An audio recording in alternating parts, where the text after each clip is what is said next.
Москва. Фототека и Тартас. Архив фотоснимков Андрея Соловьева. Здесь хранятся работы Андрея, сделанные в Ереване, Карабахе, Южной Осетии, Москве. Но я больше жду фотографий из Абхазии. Заведующая фототекой Лариса Яремчук поручает редактору фототеки Наталье Киселевой достать из архива фотографии Андрея Соловьева, сделанные во время войны в Абхазии. Вот они, кадры Андрея Соловьева, фиксируют страшное лицо войны, смерть, увечья, гробы, людское горе и страдания. Фотолетопись войны Андрея Соловьева разнообразна и многолика, как многолика и сама война. Кто же такой Андрей Соловьев, так ярко отразивший правду эпохи и погибший в нашей столице в день ее освобождения 27 сентября 1993 года? С таким вопросом я обратилась к друзьям Андрея, которые непосредственно работали с ним в агентстве и Тартас. Во-первых, я счастлив, что абхазское телевидение делает материал о нашем коллеге, о нашем друге Андрюше. В принципе, у каждого репортера своя судьба. Ну, во-первых, он учился на художника. Он учился на художника, эстет. Снимал, когда взял аппарат в руки, он архитектуру великолепно снимал. И тут неожиданно то, что у нас в стране происходило, вы сами знаете. Первая, конечно, трагическая съемка – это Армения, землетрясение. Он очень здорово там отработал. Великолепные совершенно психологические кадры были. Вот, казалось бы, с этой трагедии началась его фронтовая деятельность. Когда начались эти все катаклизмы в нашей стране, то, пожалуй, из нашего агентства, фотоагентства и Тартас, это родился, страшно сказать, военный репортер. Настоящий военный репортер в понимании этого слова. После того, что у вас произошло, он приехал раненый. И сидел у меня в кабинете с перевязанным плечом. Конечно, для нас это была трагедия. Я говорю: Андрюш, ну неужели тебе не хватит? Вот в тебе уже сидит пуля. Слава Богу, что вытащили. Он мне говорит такие слова: нет, я это все должен сделать только во имя жизни людей. Ну, я сказал это страшное слово. А что, если эта пуля по-другому полетит?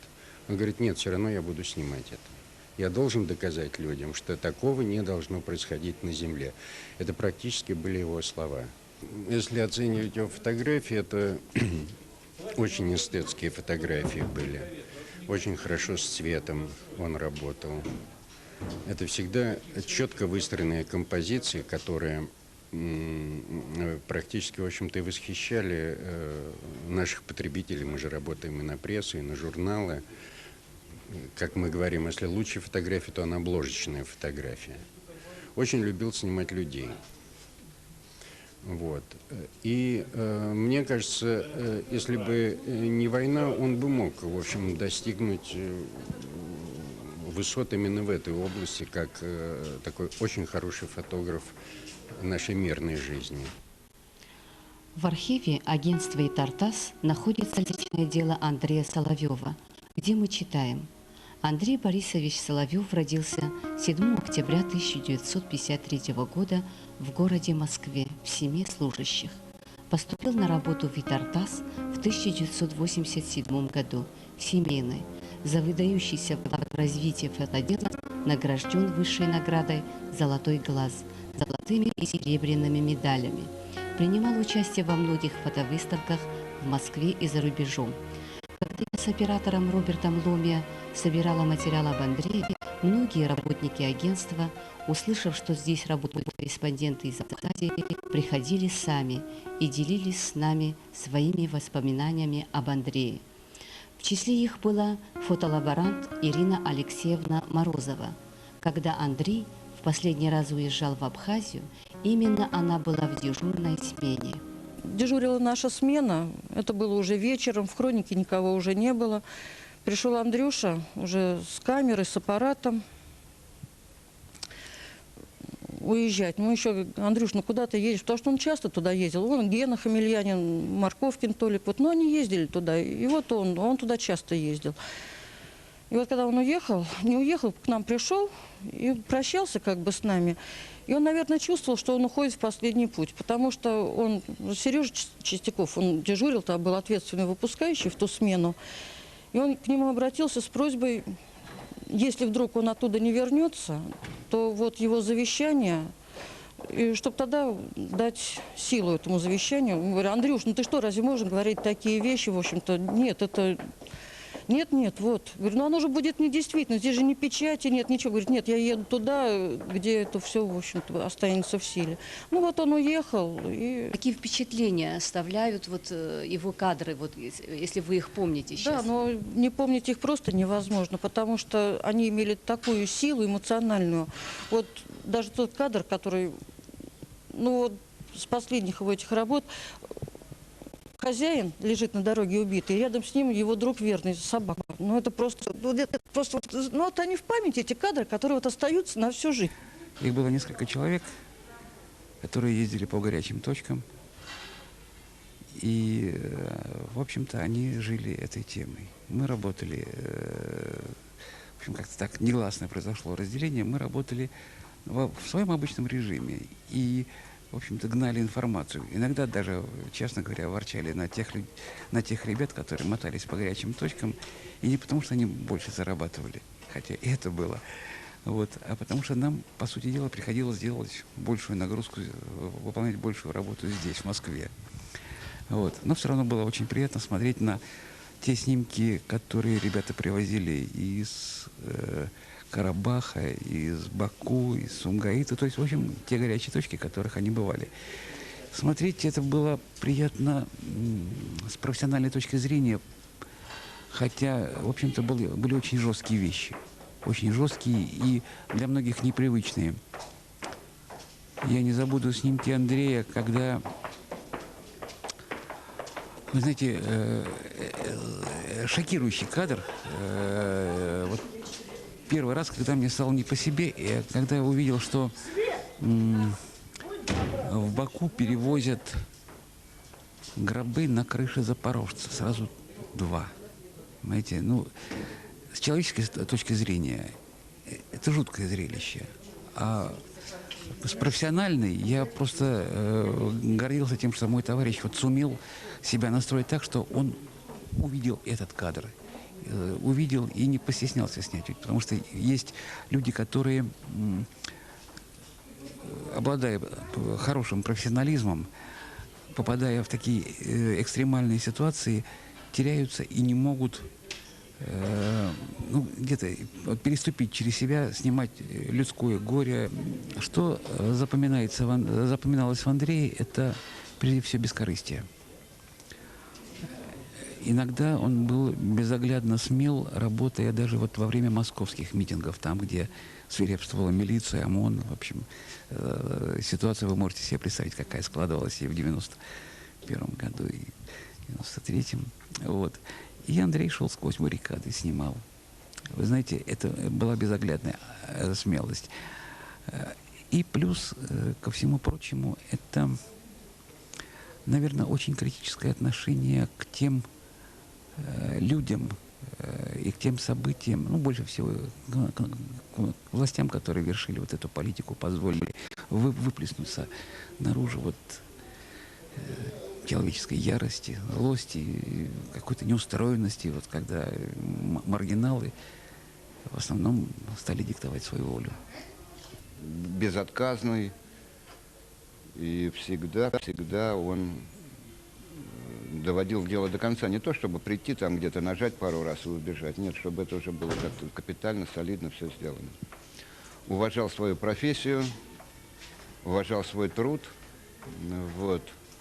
И знал, что то, что он делает, это нужно людям, потому что ведь многие не видят того, что видят репортеры. И вот чтобы свое видение донести до миллионов людей через газеты, через журналы, значит, надо, конечно, прикладывать и большой труд, и умение, ну и, естественно, душу и сердце в каждый. Вот этим вот отличался Андрей. Это был интеллигентный человек. Он принял сразу перестройку, не то что мы, ребята, которые, в общем-то, были не вынуждены, а просто сознательно работали на идею, служили в идеологическом аппарате. И для нас новые времена, может быть, не так остро воспринимались как негативные вначале. Вот. А Андрюша это был тот человек, который принял это сразу и который, в общем, и посвятил себя времени перемен, стать летописцем времени перемен. Поэтому он снимал и в Москве, сначала снимал все события, митинги, движения. Причем он снимал очень остро, врезался в толпу, у него такие были всегда как-то туго схваченные сюжеты, потому что ничего не выкинешь, и видна была правда эпохи. Андрея я забыть не могу, потому что это был как символ хроники, молодой фотокорреспондент, талантливый, художник, не просто фотограф, а как художник. У него была, конечно, фотография уникальная, и всем, конечно, было ужасно жалко, когда он погиб. Это была невосполнимая потеря для фотохроники. Все мы очень переживали, естественно, когда с трудом его гроб сюда в Цинково привезли из Абхазии. Все мы на похороны, конечно, ходили. И до сих пор каждый год даже на его могилу ходим, да, в день смерти. Мы, фронтовые журналисты, знали о том, что на наших фронтах работали многие фотокорреспонденты из агентства «И Тартас». При встречах мы знакомились, называя свои имена, а потом иногда эти имена забывали. Не до того было, и называли друг друга просто «коллега». И вот сейчас при сборе материала об Андрее я вспомнила многие из них. Это были фотокорреспонденты Олег Власов, Анатолий Маркович, Геннадий Хамилянин, Сергей Мамонтов. Их в «И-Тартасе» считают первопроходцами, которые успешно освоили фронтовые съемки и проявили себя профессионалами, создавали фотолетопись войны. В архивах, в памяти людей, в книгах, в периодических изданиях они оставили свой документальный след. А часть их снимков вошла в фотоальбом «Абхазия. Хроника Отечественной войны», изданный в Москве в 1995 году. О том, как эти ребята работали в дни войны в Абхазии, со мной поделилась впечатлениями журналист-политолог Татьяна Шутова, которая неоднократно бывала с нами на передовой. Мушкетерская тройка, мы так ее называли, фотокорреспондентов «И Тартас», они всю войну челноками работали в Абхазии, то есть отснят материал, едут либо в Сочи, либо в Москву, передают материал. У них очень-очень хороший архив, фотоархив. Но они, конечно, публиковали и за рубежом, и в российских различных средствах массовой информации. И вот эти мальчишки очень дружные были, очень добрые, веселые. Мамонтов, Власов, Соловьев и еще Гоги такой парень был, Гоги, ну, Георгий его зовут. Георгий, он армянин, и мы с ним потом встречались и работали в Чечне. Толстый и симпатичный такой парень. И вот я помню на одной из наших, журналистских посиделок, вечеринок в президент-отеле в Черноморце, ребята говорили о том, что Андрей Соловьев очень рискованный парень, он хочет, не хочу так говорить, жизнь войны заснять, то есть момент войны уловить. Где-то в Нагорном Карабахе он сделал совершенно потрясающий кадр. Он бесстрашно вылез из укрытия и снял момент попадания ракеты в дом. И вот как раз та секунда, когда дом превращается в факел. И когда его спросили, какое высшее мастерство военного фотокорреспондента, который запечатлевает, он свидетель войны, он делает зрителей свидетелями того, что он видел. Вот живая война, нехорошо так еще раз говорить, но, так сказать, это работа, это профессия. И он сказал, что высшая точка для военного журналиста, высшая точка мастерства – это заснять летящую пулю. Я с содроганием говорю эти слова, потому что Андрей это сделал. И свой последний кадр, и была его высшая точка, за которую он заплатил жизнью. Андрей Соловьев был с первыми группами, которые вошли в Сухум. Он вел съемку на площади перед Домом правительства, последним оплотом противника. Бой был страшный. Стреляли отовсюду. Группа бойцов кинулась в укрытие, и Андрей тоже.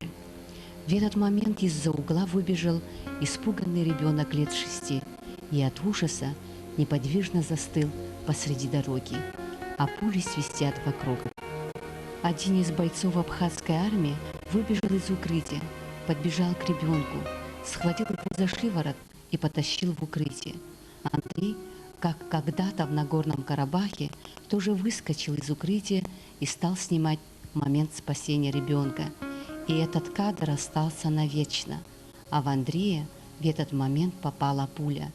Видимо, он хотел сделать второй кадр, и его палец уже стоял на кнопке, но нажать на кнопку он смог уже тогда, когда падал на землю. И в последнем кадре были запечатлены асфальт площади с небольшой лужей воды. А может быть, это была кровь. Так погиб Андрей Соловьев. Но когда у человека остается то, за что он отдал свою жизнь, его можно считать бессмертным. Так имя нашего коллеги из Москвы Андрея Соловьева стало бессмертным.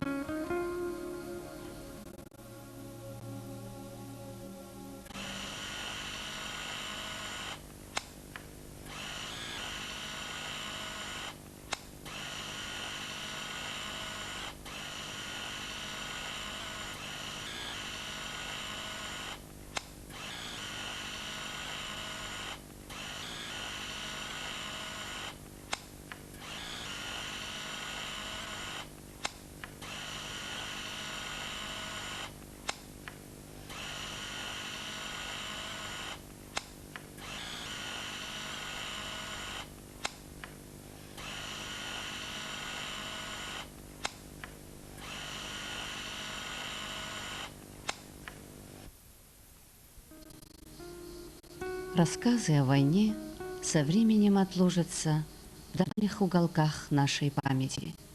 Живое воображение потихоньку угаснет.